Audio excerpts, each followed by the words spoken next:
If you are in silver and you've done well, this is a 4-digit move for us. Localized high of $333. Got 5K looming on gold. That huge increase that you're seeing possibly to $700 an ounce. You've got to understand the difference between what's driving the move. Is it a horde of retail traders with too much leverage, forcing a short squeeze by charging in FOMO buy? Or is it a shortage of actual silver above ground and industrial businesses that absolutely must have silver taking delivery on a far grander scale? Silver actually has a supply deficit. There is far greater use of it. You're in negative deficit in terms of usage versus supply. And now the above ground inventory that you were eating away at is now gone. And everybody's in a mad panic to assure that at whatever price they must have. So this is not a retail leverage-based crisis. The miners who manage their capital also face margin increases for selling. Your take on everything that we're seeing right now in the silver market? Yeah, we had an excellent surge. Real, for me, generational wealth being made and furthermore to be promised.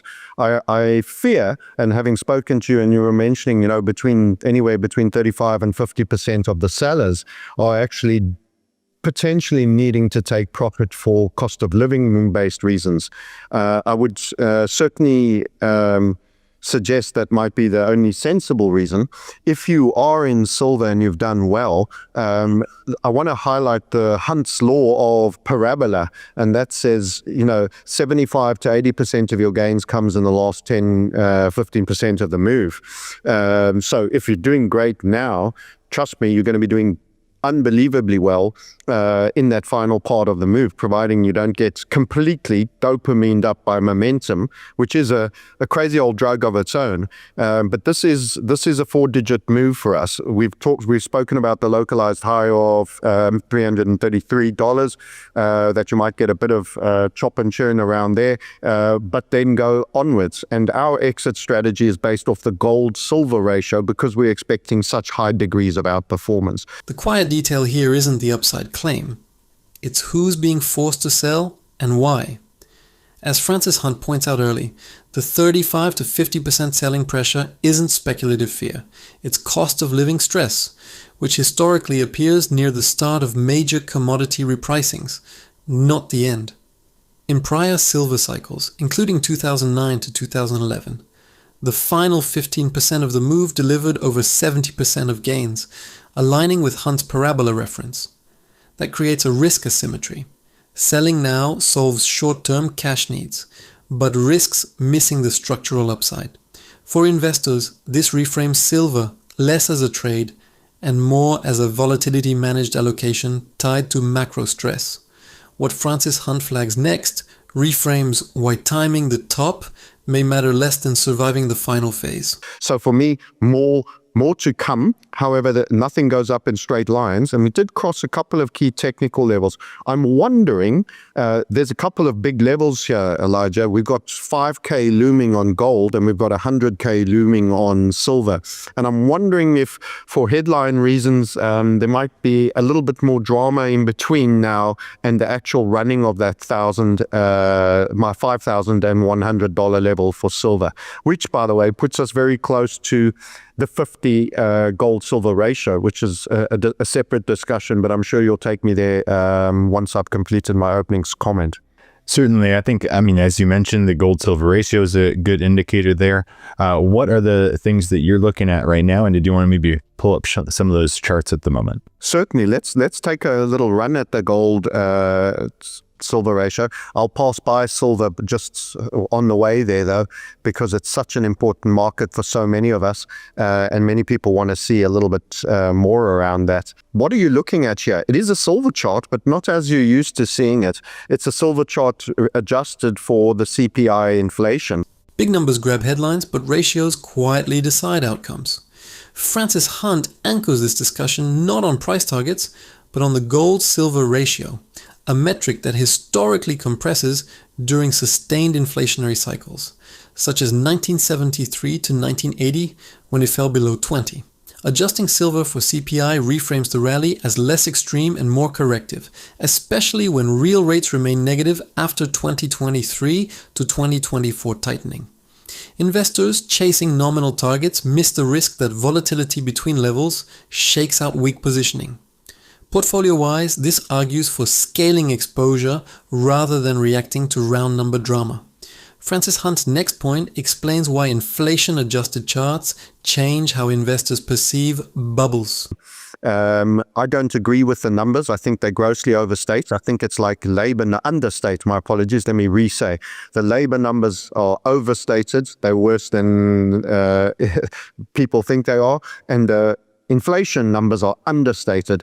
But anyway, if we debase silver's price performance, you've actually only recently taken the 2011 high on allowing for the all-urban CPI rates. So that brings things looking far more less extreme. People are absolutely bedeviled by the scale of the move. We have, in my opinion, the Gulf of Tonkin incident in '64, the entire run-up through the Vietnam War, that was huge proliferation. And I've mentioned the military-industrial complex, Vietnam, and the amount of munitions that were spent into the eventual Faulkner High. That is our primary one leg up. And since then, we've done three separate impulses over a better part of 64 to 24, we're talking the better part of 60 years. We're already now 62 years into this entire structure. And we kind of broke in 24. We were highlighting that with you. We've been with your channel now quite a long time. And we continue to thank you for supporting us. And we hope our support is and our commentary is useful for your viewers. But just to put this into context, we're expecting, don't look at the number, it's not meaningful, it's divided by the inflation rate, but this is a log scale chart. This is where official data quietly misleads long-term investors. Francis Hunt directly challenges CPI and labor statistics, echoing critiques from economists like John Williams that inflation has been structurally understated since the 1990s. When silver is inflation adjusted, its 2024 breakout barely exceeds the 2011 high in real terms, undermining blow-off top narratives. The 60-year structure Hunt references aligns with post-war debt expansion cycles, not speculative manias. For investors, this reframes silver as a lagging asset, catching up to monetary debasement, not outrunning fundamentals. Francis Hunt's next observation explains why scale, not speed, defines this cycle. It's very deceptive. If I were to just for a second just put you back on regular and show you that number, that's what I mean by the law of parabola. Okay, that's where we expect you to get. I'm going to put that back on the log scale because it's almost too big for people to conceptualize. And I'm just going to do a percentage move for between here and target. In other words, this is the outperformance we are anticipating for silver against the inflationary statistics that you are given for all urban people. And that's still a further 692%. If we just leave it at 700%, we actually expect outperformance. You don't stop at the purple line. So if we just say 700% plus, that is 8 times against an inflation number as well. So it's not against a fixed level line that is the dollar, against an inflation number. And we spoke, so please, unless you really have to, try avoid selling your silver is my message to all Americans. I want to see you survive this. I want to see you thrive through this. Your silver is your friend. He's going to continue to be your friend. And the biggest gifts come at the end. Trading is a hockey stick career. I'm lucky to have made it across the desert to the hockey stick part. Log scales don't exaggerate. They expose uncomfortable math. Francis Hunt's 700% projection isn't a price call. It's a real return framework relative to inflation. Similar to how gold repriced 650% between 1971 and 1980 in real terms. The key risky flags isn't downside, but behavioral failure. Selling before the exponential phase that historically compresses into months. For investors, this is less about conviction and more about allocation discipline during volatility spikes. Silver becomes a hedge against policy erosion, not a momentum bet. Francis Hunt's final warning is about who actually reaches the hockey stick and who exits too early. And investing in silver is also a hockey stick event. There's a lot of desert walking, and then suddenly manna from heavens, biblical, I'll get biblical on you. It doesn't stop raining manna on you in the end. So that is one thought I'll leave you with. And I'll go over to the gold-silver ratio, which was actually regarding your question, and show you an interesting point as well there. Let's take the O and gold-silver ratio. These are actually weighted candles, so you'll see they're different thickness. This illustrates the amount of volume that is behind something. So it's not a schizophrenic chart of any kind. It is an illustrator of volume. And I'm going to just take some drawing tools off that and show you that we actually had a breakdown here. We kind of a little bit missed this opportunity. So there was a gold overperformance spell just recently in the last couple of days where silver's been a little bit more muted. And that probably comes out of, I'm going to drop to 8 hours just to get a little bit more detail on the day, because I really want to show you this. That comes out of a continuation pattern to the downside. So you may recall, Elijah, we said, when you leave our orange box, which was the 74 value, you should primarily stack silver all the way down. The hockey stick promise sounds simple, but the real signal here hides in the volume-weighted structure most investors ignore. Francis Hunt has consistently pointed out the gold-silver ratio moves driven by volume, not price noise, tend to precede major allocation shifts, and that's exactly what this breakdown implies. The weighted candles reveal gold briefly absorbing capital, while silver pauses, not a trend failure but a digestion phase. Historically, when the ratio breaks below key zones like 74, silver outperforms within weeks, not days. That matters for portfolio timing, especially heading into tightening liquidity cycles. Francis Hunt flags moments like this as positioning windows, not headline moments. Watch what follows when volume confirms direction, not when price grabs attention. So previously, when we were staying in the containment zone, keep having a 50-50 of gold and silver, and then you pivot primarily silver. That is our counsel to ourselves. I'm not regulated to advise you, but that's the take we had and what we gave to our community. If I drop down one more time frame, I just want to get the 4 hour. I think that will be the best. There was a real little opportunity that provided a little bit of trading luck for us that was kind of on the taking here. We talk about this as a continuation pattern over here on the gold-silver ratio. This was in and around the 58s, 59s. You'll see that value. And this has been a silver outperformance period. So you project this amplitude down. This is HVF method. That's part of our communities. And you make that. And it gave a target of 50. It was amazing how it was just through the 50 mark. Bang, right there. And what was interesting is that since the 14th, 15th, you'll see the date here, beginning of the 14th, late 14th, the 15th, the 16th, silver hasn't got away from gold. In fact, you've had these pushbacks here, here, and here, and actually gold has been the better mover. Now, as someone who's managing a portfolio of open trades as well as investment, it was a great time to have a gold in my blotters as longs. This is where discipline beats excitement, because rotation timing matters more than metal preference. Francis Hunt often stresses that ratio targets like 50 aren't finish lines, they're friction zones, and that's playing out here. After mid-month, silver stalled while gold reclaimed short-term leadership, a classic mean reversion response once targets are hit. Data backs this. Post-target pauses have historically lasted several weeks before silver resumes strength. For investors, that justifies holding gold exposure even when the long-term thesis favors silver. Ignoring these pauses can distort risk management and position sizing. Francis Hunt frames these phases as portfolio protection, not missed upside, and the trade blotter reflects that logic. And those have shocked me with their overperformance. And then I came and looked at the gold-silver ratio and I said, yeah, it was warning us that. We let go of the 58, which is just sub 60, and we've dropped all the way to the 50 level. We're now at about 51.5.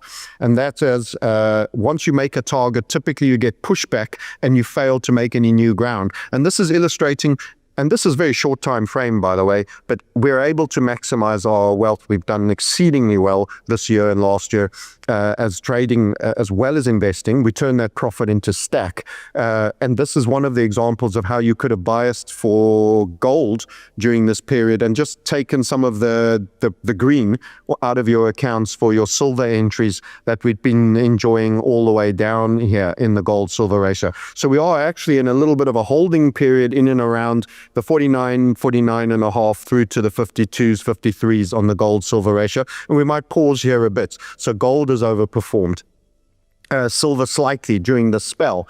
Overall, we're going in staircases down. This was another period where you had some gold overperformance. So let me just illustrate it. When you were coming down from the 60s, right up at 70 and down, you had a spell here where the gold fought back a little bit. Targets don't end trends, they expose investor impatience, and that's the warning embedded here. Francis Hunt has warned that when ratios hit objectives like 50, smart money expects consolidation, not continuation, yet retail often chases harder. The stall between roughly 49 and 53 reflects capital rotation, not thesis failure. And history shows these pauses often precede the next leg lower. Converting trading gains into physical exposure during gold strength quietly reduces downside risk. Media narratives ignore this stair-step behavior, framing pauses as reversals. Francis Hunt highlights that these moments separate allocation discipline from emotional trading, especially when wealth preservation matters more than bragging rights. And those little spells can be put. But in the long run, this is going lower. Gold-silver ratio, single digits for us. Single digits, and you may have a shocking spike on overreaction for a short spell that can go even deeper than the 9.9s that single digits represents. So that's Golden's trading with the gold and silver ratio. And we've got so much more to come, which just tells you this market isn't over. This isn't, the crypto bros Bitcoin bull market where you don't even get, 6 months of favorable movement and you have a couple of shocks and awes in here. This is a far bigger cyclical event. And you can see we've come from 107, and it's good to have these pushbacks because it allows us to reload on silver, and it also means we don't get to that single digit too soon. I don't want it to happen too soon. I'm enjoying the ride. I like the setups and getting back, but this has been very, very accelerative, this spell. Since we let go around 81 over here, and we'd given you a level of 74, this is just stack silver time. But we're just getting that little pushback. Final word before I hand back to you, because I've gone long form on you, is platinum is the one that needs to really play catch up, and I think we have the setup for it. So let me know if you'd like me to take you into those waters. Single-digit ratios sound extreme, but cycles, not hype, determine whether they're achievable. Francis Hunt has argued that moves from 100 plus down towards single digits only occur during extended monetary and commodity cycles, not short speculative bursts. Coming from 107, even with sharp acceleration, periodic pullbacks are structurally healthy and historically necessary. Data from prior metal cycles shows reload phases often extend the trend rather than end it. That's why this doesn't resemble crypto's compressed boom-bust patterns. For investors, patience during reloads protects capital and improves entry quality. Francis Hunt hints that adjacent metals like platinum may lag now, but rotation often follows when silver leadership matures. I did want to turn back to silver because you had mentioned that huge increase that you're seeing possibly to $700 an ounce. And obviously there's a lot of inflation there. So it's not necessarily the same $700 that would be today or that we saw, back in 1980 or 2011, but it's still a huge increase in value. And I guess I wanted to ask you, because a lot of people are perceiving similarities between what's happening now and back what happened in 2011 and 1980, where silver spikes higher and then it spikes lower again. And I think that's possibly motivating a lot of people who are looking to sell right now and take profits, is they're concerned about a spike down in silver. Why do you think this time is different? And I guess, why do you think this time is not going to result in a spike down again in silver? So we have to accept that silver is still more volatile generally than gold. That's going to remain the case. But here's my take relative to 80 and 2011, the 2 years you mentioned. This is going to be a far larger move in nominal terms, the dollar, and it's going to be far more sustained at its previous highs move. In other words, even after whatever turns out to be a pullback and setup will be sustained at a far larger period. So people's ability to time and exit will maybe not be as critical. The real difference isn't the headline price target, it's the time dimension most investors ignore. As Francis Hunt points out early in this discussion, past spikes like 1980 and 2011 were brief explosions that collapsed quickly, training investors to fear every rally. This cycle is driven by prolonged monetary debasement and structural demand, which historically stretches price plateaus longer, even after pullbacks. Data shows silver spent less than 8 months near highs in 2011, versus gold holding elevated levels for years after 1970s revaluations. That changes exit risk entirely. Francis Hunt suggests timing becomes less critical when highs persist, a subtle but crucial distinction for long-term portfolios. I still think with the volatility, it helps to have technical analysis, and that's why I'm in here. But nonetheless, you're not going to get the complete washout but down to $4 that you had post the 50 run in 1980, for example. And here's my reasons why. The 1980 run had speculator, my namesake, by the way, bunker hunts, chasing up the silver market. So there was a degree of cornering, but there was supply, and they chased it and they were stacking. And once they got broken, that supply came back in. This is not, and this is the irony, you've actually had a lot of margin increases recently. And you've got to understand the difference between what's driving the move. Is it a horde of retail traders with too much leverage forcing a short squeeze by charging in FOMO buy? Or is it a shortage of actual silver above ground and industrial businesses that absolutely must have silver taking delivery on a far grander scale, concerned about their ability to control and have inventory of an absolutely non-negotiable input, such as in your device, how many ounces silver? Now you're knocking out a few 100,000 going on millions of Samsungs of many different models. You cannot have the device, and as a percentage of cost, it's still not huge on the actual device cost, but you have to have it, even if you're paying 5 times for it. And, 5 times the cost of the silver in this device, okay, the device goes up 20%. People will have to eat that. That'll be called inflation. The crash narrative keeps getting recycled, but the mechanics underneath have quietly flipped. Francis Hunt emphasizes that 1980 collapsed because speculative supply rushed back once leverage broke, something structurally absent today. Industrial users now dominate marginal demand, and silver's cost share in electronics remains small enough that even a 5-fold metal price barely dents end product pricing. Global electronics shipments exceed 1 billion units annually, anchoring demand regardless of futures volatility. Margin hikes hurt speculators, not manufacturers who must secure metal. Francis Hunt underscores this shift as inflation transmission, not bubble behavior, which is why comparisons to $4 silver miss the real risk landscape. But in fact, it's symbolic of all the debasement of fiat currency, its buying power, and the fact that we're now getting a violent re-rating for multi-decade suppression and a shortfall. So whilst I say gold is a turbocharged vehicle because it's of the inverse parabola of debasement of all fiat currencies that have been synchronized to debase, although the dollar still lost 10 or 11% to the euro last year and was one of the worst, the others were also losing value. You now have silver as a twin turbo. So, think of the Porsche twin turbo. You've got a second turbo. Not only are you benefiting from fiat-based debasement and being a monetary metal like gold, but gold has bullion storage and plenty of supply if it were needed industrially. Silver actually has a supply deficit.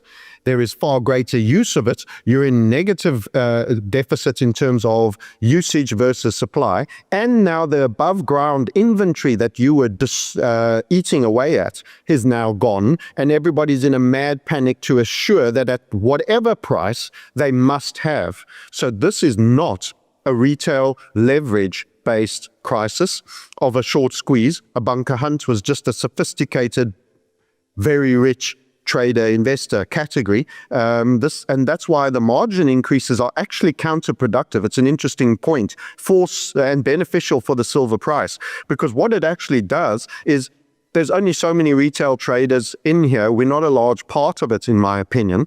And actually, the Samsungs of this world are going direct to mines to buy and to secure purchase. This isn't a momentum story, it's a repricing after decades of distortion.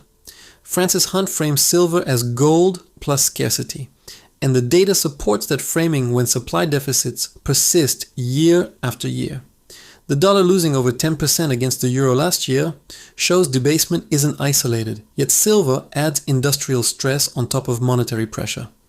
Above-ground inventories have been steadily drawn down, turning price into a procurement problem. Margin hikes miss the real buyers entirely. Francis Hunt highlights that when manufacturers bypass markets to secure supply directly, price discovery shifts from screens to contracts, changing the cycle's durability. What's happening is the miners who manage their capital also face margin increases for selling, forward selling in the contract markets. So if you increase the costs or the tie-up of capital, you think you're reducing retail. If retail leverage longs are not the problem, you're actually doing more damage to your price. You're actually pushing it even further, because mines are saying, look, the price is moving in our favor. We have to tie up all this capital to forward sell on a short contract until we actually deliver. Why don't we just wait it out? So you're actually reducing the offer stack, which is legitimate producers that have the item and will be able to deliver it in the future. So you're getting a secondary effect that the unintended consequences is reducing supply and futures. And silver miners are saying, why tie up the capital? Market's moving in our favor. We let it run. We can always jump in later. We're making profits. And so I actually think they're thinning the offer stack rather than reducing the bid chase stack, which is not actually the problem. So interesting theory for people to contemplate. And I think that continues to work in our favor. The fact that the usual breaks are actually accelerants this time. It's physical demand and there's no inventories. What's sold as market stability is quietly choking future supply. Francis Hunt notes that margin pressure on miners discourages forward selling, which historically acts as a price suppressant. When producers step back, futures liquidity thins and price volatility rises, the opposite of regulator intent. This isn't theoretical. Reduced hedging preceded major commodity repricings in past cycles. Physical demand fills the vacuum, not leverage speculation. Francis Hunt warns that when safeguards become accelerants, markets reprice faster and farther than models expect, especially when inventories are already depleted.